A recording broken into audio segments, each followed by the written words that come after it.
Mwamba TV. Inshuti bakunzi kandi bakundwa bya Mwamba TV, twongeye kubaramutsa.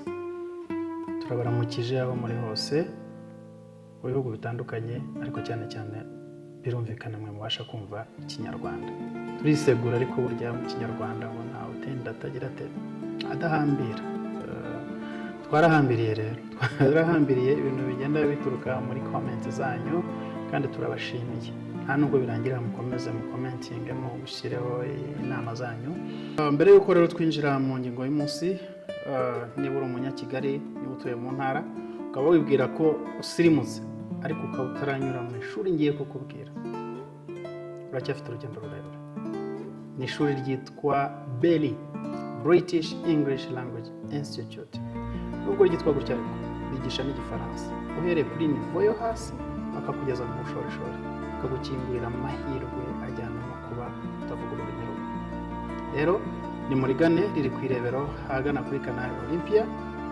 Nimuhagera muzamenya icyo bisaba, cyane ko amasomo yaho agura iseko. Nimuze tujyaneyo, nanjye niho nanyuze. Voilà.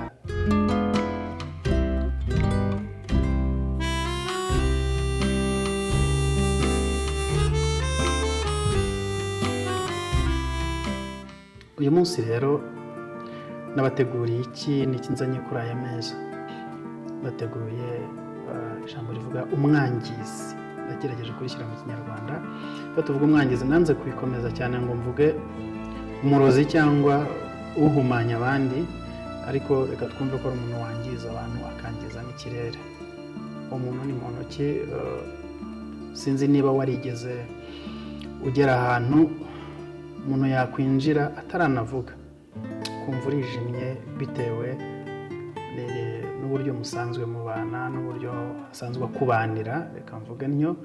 Hanyuma none umunsi wawe ukaba waba mubi, cyangwa se igihe mumarana kikaba cyaba kibi. Umuntu w'umwangizi rero, une personne toxique cyangwa toxic person, aba ameze ate? Nicyo turi burebe.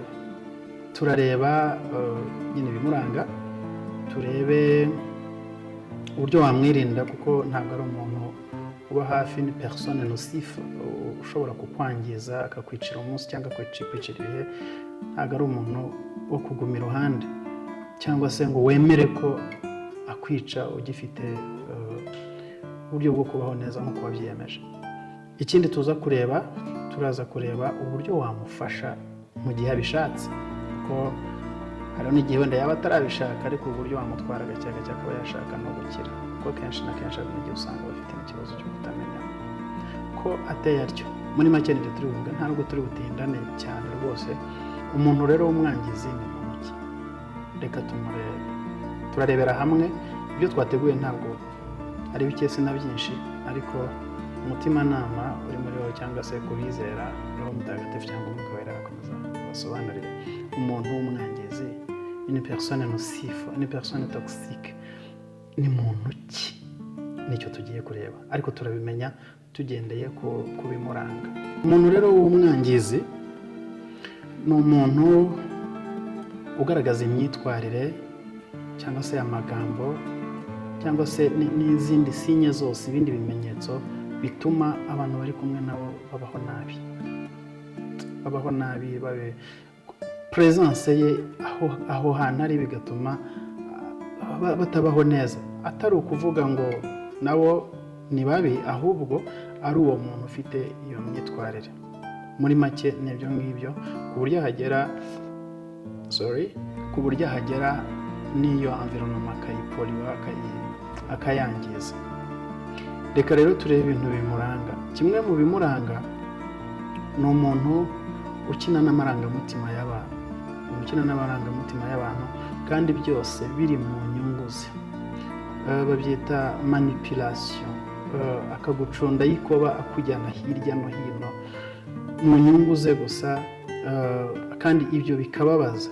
Nta na kimwe ashobora gukora mu nyungu z'abandi. Aba ari ibi byifuzo biri centre kuri we, ugasanga rero ahora arabangiza mu mitwe. Icya kabiri kimuranga ni imitekerereze mibi.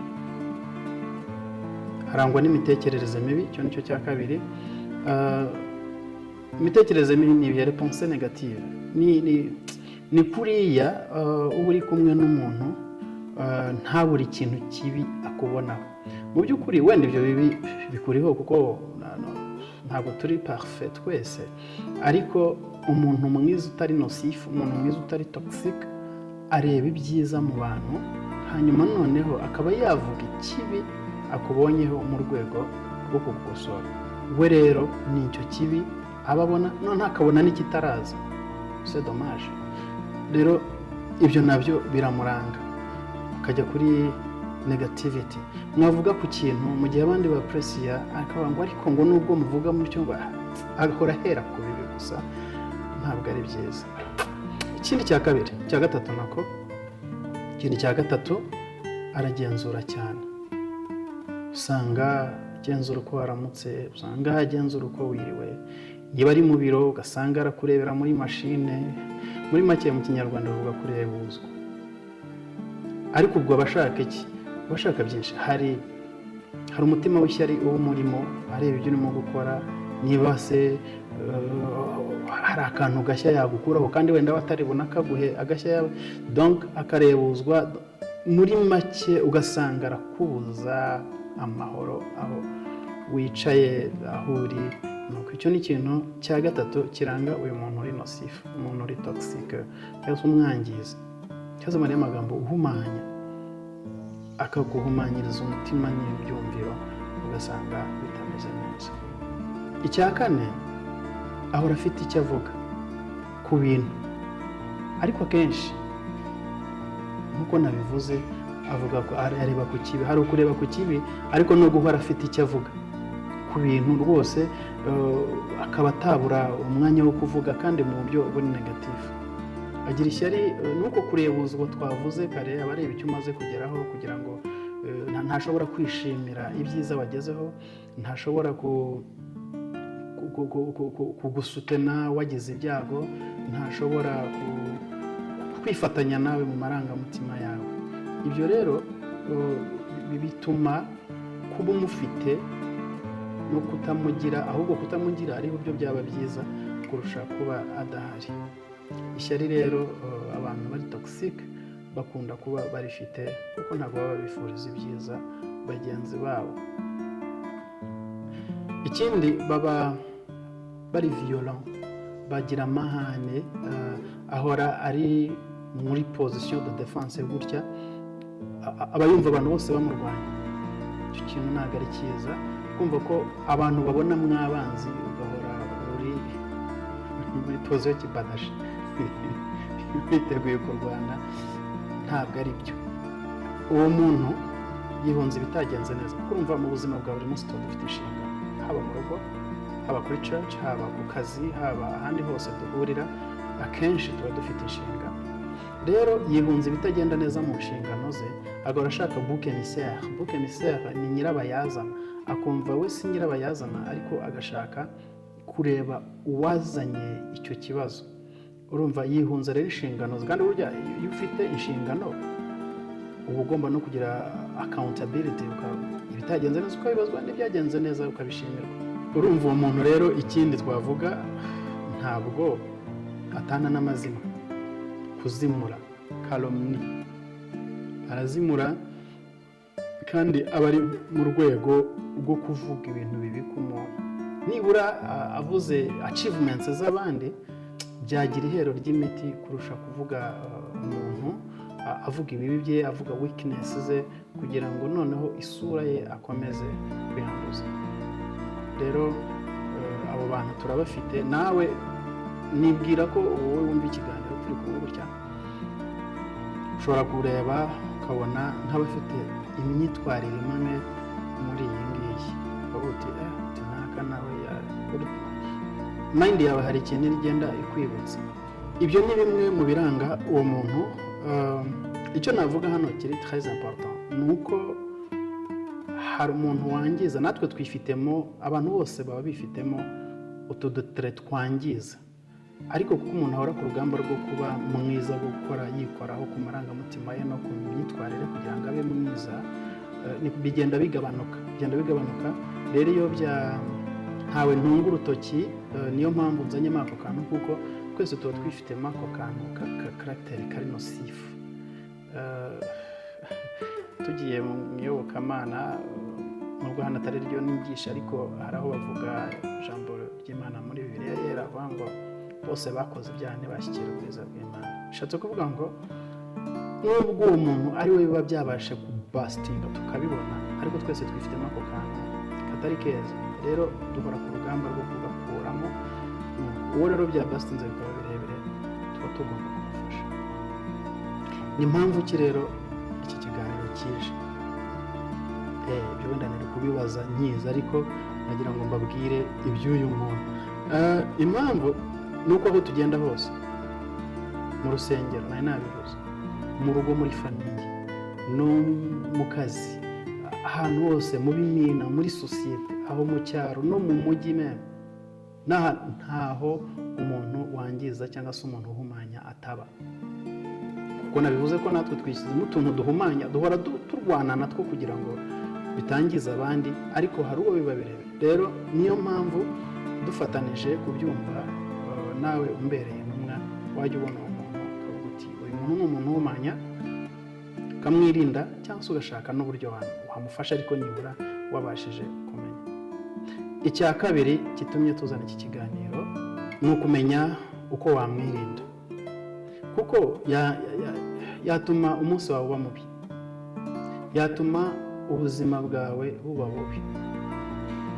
Hari imirongo imwe yanjemo sous forme ya melody cyangwa indirimbo ivuga ngo toxique ni ukuntu kwinjira mu muntu ukamuramurikiramo akirirwa nabi, akamara igihe afite uko kuntu kwa toxique ne toxisme, akamara igihe afite ubwo ayo mahumane muri we, hanyuma none bikarangira n'ababaye toxique. Muri make arakwangiza, akangiza n'ikirere. Kumwirinda rero nk'uko tuza kubibona ni nayo ntambwe ya mbere. Icya gatatu ni ukumenya uburyo wamufasha aramutse abishatse. Niyo mpamvu y'iki kiganiro. Nawe reka turebe rero uburyo uyu muntu wamwirinda kugira ngo atakwangiriza umunsi cyangwa atakwangiriza ikirere, akagukura muri muntu ukirirwa umunsi wawe umeze nabi cyangwa n'igihe cyawe mumaranye ukakimara umeze nabi. Intambwe ya mbere ni ukubaka ubudahangarwa mu myumvire, kubaka ubudahangarwa mu buryo bwa emotion, bw'amarangamutima. Kuko niba uyu muntu mubana mu kazi ntabwo uzamwandikira lettre de renvoi ngo mwirukane bagende, baramuguhaye ngo mukorane. Rero ugomba kumenya uko byitwaramo, ugomba kubaka ubudahangarwa, immunité ziri emotionnelle, kugira ngo niyaje isa nakora mu bijyanye n'ubwangizi bwe bitabasha kugira icyo bikugiraho. Cya mbere ni ukumumenya, ariko kubaka ubudahangarwa ni mu rwego rwo kumufatwa gute niko yabaye, ariko ntabwo nakwemera ko anyanduza naramutse muri mudu, akaba wundi ati nta kibazo nshaka kwiteza. Ni mu rwego rwo kubaka ubudahangarwa buri emotion. Icya gatatu, shyiraho za nyirantarengwa kandi uzimumenyeshe. Set your boundaries. Umubwire uti please, ahaho urimo urarenga imirongo kandi ntabwo ndi bubikwemerera, kuko ubuzima bwawe na wellness yawe birakureba, nta wundi bireba. Shyiraho imipaka, umubwire uti my friend, sinshaka ko urenga ahantu. Iga kuvuga oya, nakujyana mu bintu udashaka, nakujyana muri ayo mazimwe, nakujyana mu kurebuzwa iby'abandi, umubwire ngo oya simera. Bijyana nyine no gusetinga za boundaries, no gusetinga imipaka.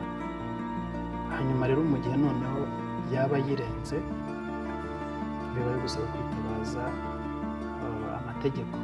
Aho mubana aho hose hari amategeko abahagenga, kandi hari image z'ayo mategeko, ndavuga abahagarariye ayo mabwiriza ari interne, kwabwira uti uyu muntu aranyangiza kandi aranyangiriza, please nimumufashe. Igihe rero kishobora kugera bitewe n'uburyo naho abana n'uburyo wenda bagerageje kubimubwira cyangwa byumva, akaba yashaka guhinduka, akaba yakugisha inama, akaba yagaragaza imyitwarire ituma ashaka guhinduka. Ubu rero tugiye kurebera noneho hamwe uburyo wamufasha aramutse abishatse. Hari igihe wajya gufasha umuntu atabishaka akaba yanakumena umutwe ariko aramutse abishatse, cyangwa se uwo n'uburyo ufite, uramutse ubonye ufite uburyo wamufasha nubwo yaba atabishaka, ariko noneho uratangira ute? Buriya havuga ko umuntu wamenye indwara arwaye aba ari muri 1/2 cyo gukira. Icya mbere ni uko we amenya ko arwaye kandi akeneye gukira, hanyuma wabona wamwinjirira byoroshye, ukagerageza kumwereka ububi bwe no kumwereka imyitwarire yangiza cyangwa ihumanya afite, ukayimubwira akayimenya. Ugize amahirwe ugasanga wenda hari ibyo yabashije kumenya, byaba byiza, ariko urahera kuri icyo cya mbere cyo kumwereka imyitwarire ye, noneho n'uburyo byangiza abantu, bikica mudu y'abandi, bikica ikirere cy'abandi kigahumana. Iyo niyo ntambwe ya mbere. Intambwe ya kabiri ni ukumugirira urukundo. Ntabwo wajya gufasha umuntu utamukunze, icyo twavuga compassion, ukamugirira impuhwe, ariko ntumwereke ko wamugiriye impuhwe. Hari igihe ushobora no kubwira ko wamugiriye impuhwe akaba yanabikuziza, ariko mugirira impuhwe mu mutima, ku buryo kuko mu nzira yo kumukiza no kumufasha ashobora kugukomeretsa, kandi ashobora kukwangiza. Rero biragusaba kwihangana, ukamugirira impuhwe, ukamugirira urukundo, ukamufasha uko bishoboka kose. Ikindi, mukangurire kwitekerezaho. Umugore ati fata umwanya wawe, ujya ahantu witekerezeho, urebe ibikorwa byawe, urebe ibikorwa byangiza, urebe ibyiza, kandi ibyo bizanamufasha no mu nzira yo gukira.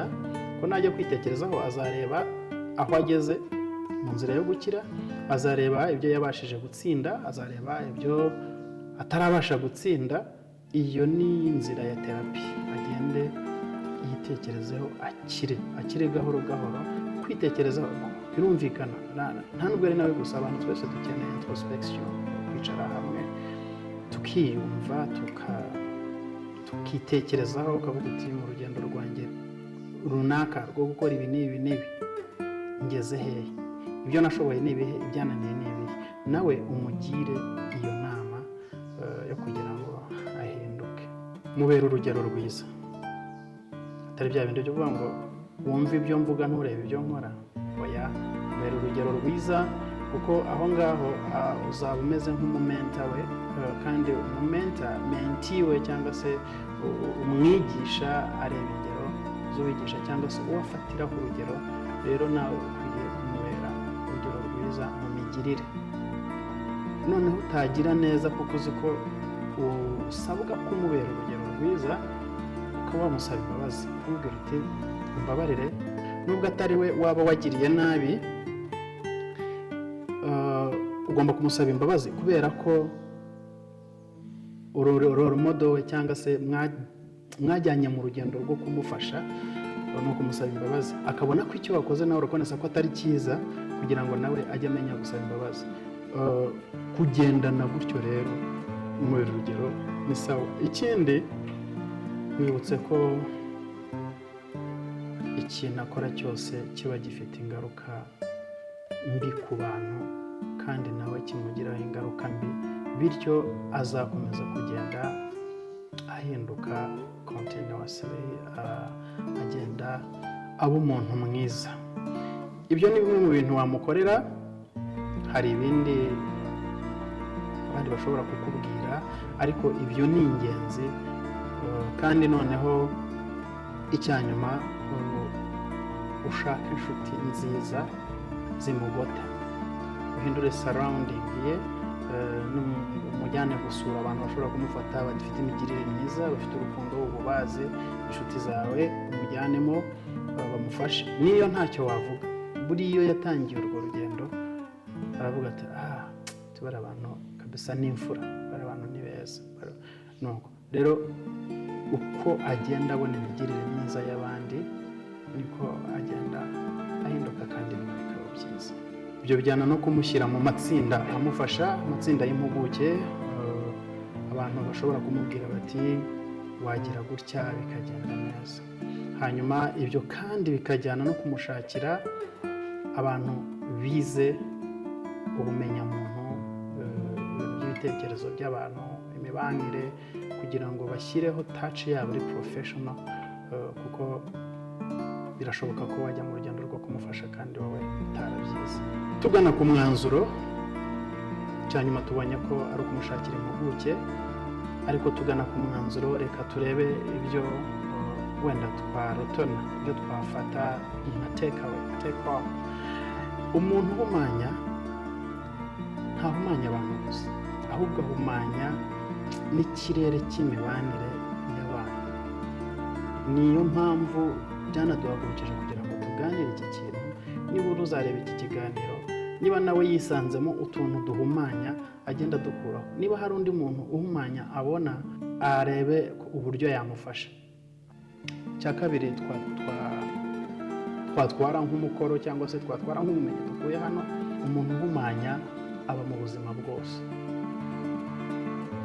Nabivuze kare, abaho duteranira ku kazi, mu ishuri, mu nsengero cyangwa se mu misigiti, mu bimina, aba mu cyaro, aba mu mujyi, aba mu bize, aba mu batarize, ingeri zose zibamo abantu bahumanya.